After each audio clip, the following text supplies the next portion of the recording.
Salut! Aujourd'hui, on fait un cours sur la profondeur de champ.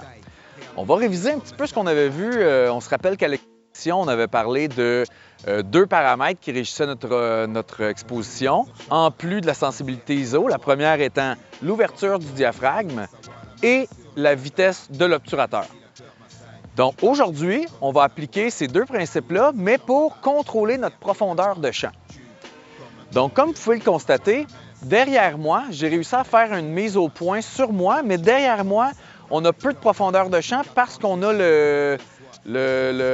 l'arrière-plan qui est flou.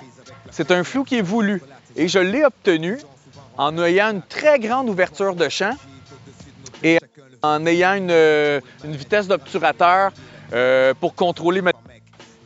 Mais là, j'ai pas eu le choix pour avoir une courte profondeur de champ d'ouvrir au maximum le diaphragme de mon appareil. Ce qui veut dire que j'avais un excès de lumière. Et comme là, je fais de la vidéo, j'ai pas le choix d'être à 1/60e, ce qui est très court, donc j'ai dû mettre beaucoup de filtres ND. Rendu en vidéo, je vous expliquerai pourquoi. En photo, on n'aura pas à faire ça parce qu'on peut quand même contrôler notre vitesse avec la vitesse d'obturateur. Donc, vous vous rappelez que l'obturateur peut se rendre jusqu'à 1/4 millième de seconde. Bien, ça se pourrait que là, on ait besoin, vu qu'on va avoir une très grande ouverture pour avoir une profondeur de champ, on aura peut-être besoin de se rapprocher du 1/4 millième de seconde pour obtenir cet effet-là. Donc, voilà, je vais vous montrer d'ailleurs des photos avec très courte profondeur de champ et je vais vous montrer d'autres photos avec une grande profondeur de champ. Donc, je vais vous montrer la différence entre les deux.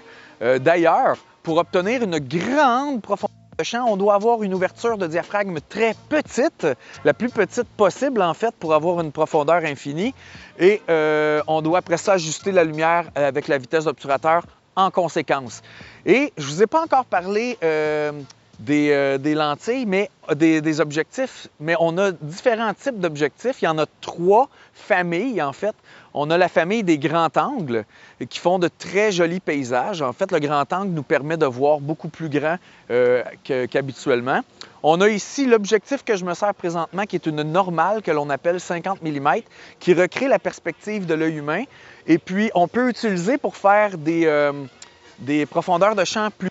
On peut utiliser un téléobjectif, ce qui veut dire 50 mm et plus, mais surtout 80 mm en montant. Donc là, on aurait du téléobjectif. Ça, je vous expliquerai. Fait qu'on a 3 grandes familles, les grands angles, téléobjectifs et les normales. Donc, là, comme vous pouvez voir, maintenant, on a une profondeur de champ infinie. J'ai changé l'objectif pour avoir un angle plus grand. Et aussi, j'y ai été avec une ouverture de diaphragme à f22. Donc, j'ai rapetissé mon ouverture de diaphragme et j'ai dû régler maintenant la vitesse d'obturateur d'une autre façon pour avoir une profondeur de champ plus grande. Donc, petite ouverture de diaphragme, profondeur de champ très grande. Et comme vous avez vu sur la vidéo d'avant, je vais vous le montrer maintenant.